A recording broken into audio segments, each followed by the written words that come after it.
మంత్రి జూపల్లి ఎమ్మెల్యే కోవా లక్ష్మి మధ్య తీవ్ర వాగ్వాదం. నిన్న ఒక ప్రభుత్వ కార్యక్రమంలో మంత్రి గారు అలాగే స్థానిక ఎమ్మెల్యే పార్టిసిపేట్ చేయడం జరిగింది. ఆసిఫాబాద్, ఆదిలాబాద్ జిల్లాకు సంబంధించిన ఎమ్మెల్యేలందరూ పార్టిసిపేట్ చేసిర్రు. ఆ సందర్భంగా జిల్లా అభివృద్ధి కార్యక్రమాలు, నియోజకవర్గ అభివృద్ధి కార్యక్రమాలపై పలు ప్రశ్నలు లేవనెత్తడం ఒక చర్చనీయాంశంగా మారింది. దానికి సమాధానం చెప్పలేకపోయారు ఇన్ఛార్జ్ మంత్రి గారు ఉన్నారు. కొమరంభీం ఆసిఫాబాద్ జిల్లా కేంద్రంలో రాష్ట్ర మంత్రి జూపల్లి కృష్ణారావు, స్థానిక బీఆర్ఎస్ ఎమ్మెల్యే కోవా లక్ష్మి మధ్య తీవ్ర వాగ్వాదం చోటు చేసుకుంది. మంగళవారం కలెక్టరేట్లో నిర్వహించిన ఓ ప్రభుత్వ కార్యక్రమంలో చోటు చేసుకున్న ఈ ఘటన ఇరు పార్టీల మధ్య నెలకొన్న రాజకీయ వేడికి అద్దం పట్టింది. కొమరంభీం ఆసిఫాబాద్ జిల్లా ఇన్ఛార్జ్ మంత్రిగా ఉన్న జూపల్లి కృష్ణారావు నిన్న ప్రభుత్వ కార్యక్రమంలో పార్టిసిపేట్ చేయడం జరిగింది. ఇంద్రమ్మ ఇళ్లకు సంబంధించిన పట్టాలు, అదేవిధంగా మైనారిటీలకి మహిళా శక్తి పథకం కింద కుట్టు మిషన్ల పంపిణీ కార్యక్రమంలో పార్టిసిపేట్ చేసిన సందర్భంగా స్థానిక పరిస్థితుల గురించి, స్థానిక అభివృద్ధి కార్యక్రమాల గురించి కొన్ని ప్రారంభించి అవి ముందడుగేయట్లేవు, అభివృద్ధి కార్యక్రమాలు వేగవంతం కావట్లేవు అని స్థానిక ఎమ్మెల్యే ప్రశ్నించడం జరిగింది. సో స్థానికంగా ఉన్న ప్రజలు హర్షం వ్యక్తం చేశారు ఎమ్మెల్యే ప్రశ్నల పట్ల. అదేవిధంగా మంత్రి చొరవ తీసుకోవట్లేడని, కొమరంభీం ఆసిఫాబాద్ జిల్లా అంటేనే ట్రైబల్ పీపుల్ ఎక్కువ ఉంటారు కాబట్టి అభివృద్ధి అనేది ఎక్కువ ప్రాధాన్యత ఇవ్వాల్సిన అవసరం ఉంటుంది. సో అట్లాంటి ప్రాంతంలో అభివృద్ధి కార్యక్రమాలు చేపట్టకుండా నెగ్లెక్ట్ చేస్తున్నారని ఎమ్మెల్యే విమర్శించడం, మంత్రి దానికి సమాధానం చెప్పకపోవడం నిన్న ఒక చర్చనీయాంశమైంది. అంటే కాంగ్రెస్ అలాగే బీఆర్ఎస్ మధ్యలో ఒక వాగ్వాదానికి తెరదీసింది. ఇప్పటికీ రాష్ట్రంలో రాజకీయాలు వేడిగా ఉన్నాయి. ఈ చర్చతోటి, ఈ వాగ్వాదంతో ఇంకొంత ఆసిఫాబాద్, కొమరంభీం అలాగే ఆదిలాబాద్ జిల్లాలల్లో రెండు పార్టీల మధ్య విభేదాలు తీవ్రస్థాయికి చేరినట్టు మనకి ఇక్కడ స్పష్టంగా అర్థమవుతుంది. ఇందిరమ్మ మైనారిటీ మహిళా శక్తి పథకం కింద కుట్టు మిషన్ల పంపిణీతో పాటు ఇందిరమ్మ ఇళ్ల రెండో విడత మంజూరు పత్రాల పంపిణీ కార్యక్రమానికి ఉమ్మడి ఆదిలాబాద్ జిల్లా ఇన్ఛార్జ్ మంత్రి జూపల్లి కృష్ణారావు ముఖ్య అతిథిగా హాజరయ్యారు.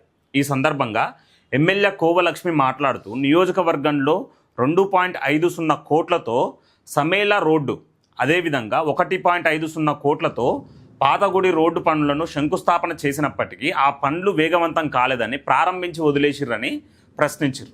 సో దానికి సమాధానం చెప్పకుండా మంత్రి ఏమంటున్నారంటే, కేసీఆర్ సుమారు 8 లక్షల కోట్లు అప్పు చేసిండు కాబట్టి పనులు వేగవంతం కావట్లేవు, కొంత ఆలస్యం అవుతుందని అంటుండు. మీరు మరి అధికారంలోకి వచ్చే ముందు ఎందుకు ఉచిత హామీలు విపరీతంగా ఇచ్చారు? బీఆర్ఎస్ చేసిన అప్పులకి అది దృష్టిలో ఉంచుకోకుండా ఇష్టం వచ్చినట్టు 420 హామీలు ఇచ్చి అధికారంలోకి వచ్చి పథకాలను ఇంప్లిమెంటేషన్ చేయకుండా ఈరోజు విచ్చలవిడిగా మాట్లాడుతున్నారు. ఇక్కడ చూడండి, స్వయంగా మంత్రి ప్రారంభించిన పనులకే ఈ పరిస్థితి ఎదురైతే అభివృద్ధి ఎలా సాధ్యమని ఆమె నిలదీశారు.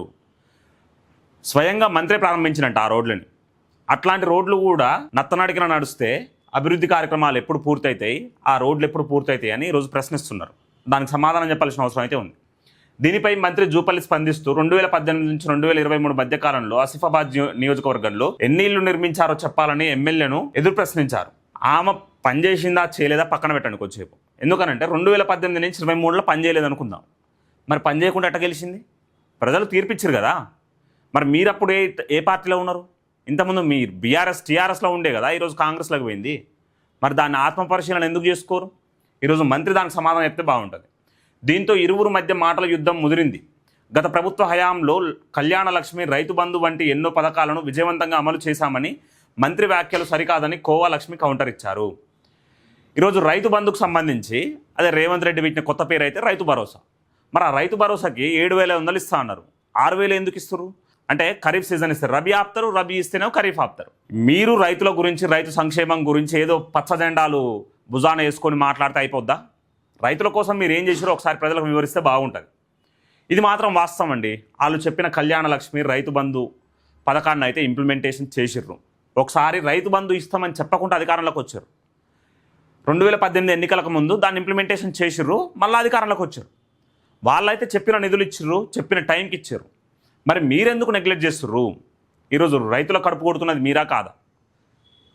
ఈరోజు ప్రాజెక్టుల నుంచి నీళ్లు విడుదల చేయడానికి, నీళ్లు విడుదల చేస్తే ఎక్కడ పంటలు పండుతాయో, ఎక్కడ ఆ ధాన్యాన్ని మళ్ళీ కొనుగోలు చేయాల్సి వస్తుందేమో అని కుట్రపూరిత చర్యలు చేస్తున్నది ఈరోజు కాంగ్రెస్ ప్రభుత్వం. అనంతరం మంత్రి జూపల్లి మాట్లాడుతూ, గత కేసీఆర్ ప్రభుత్వం రాష్ట్రానికి 8.25 లక్షల కోట్లు అప్పుల కుప్పగా మార్చిందని ఆరోపించారు. రాష్ట్రాన్ని అప్పుల కుప్పగా మార్చిందని ఇక్కడ విమర్శిస్తుండు. మరి అదే ప్రభుత్వంలో మీరు భాగస్వామి కదా, అప్పుడు కూడా మీరు మంత్రిగా ఉన్నారు కదా, మరి దాన్ని ఎందుకు ప్రస్తావించరు? రాష్ట్ర ఖజానా నుంచి ప్రతి నెల 6,000 కోట్లు కేవలం వడ్డీల చెల్లింపులకే ఖర్చు అవుతున్నాయని, ఈ కారణంగానే అభివృద్ధి పనుల్లో కొంత జాప్యం జరుగుతుందని వివరించారు. మరి అధికారంలోకి రాకముందు తెలవదా?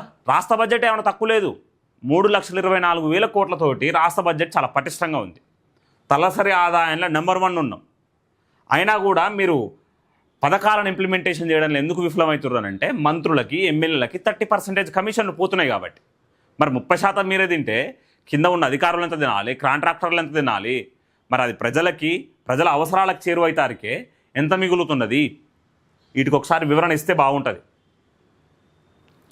సో ఇది నిన్నైతే ఒక మినీ యుద్ధమే జరిగింది.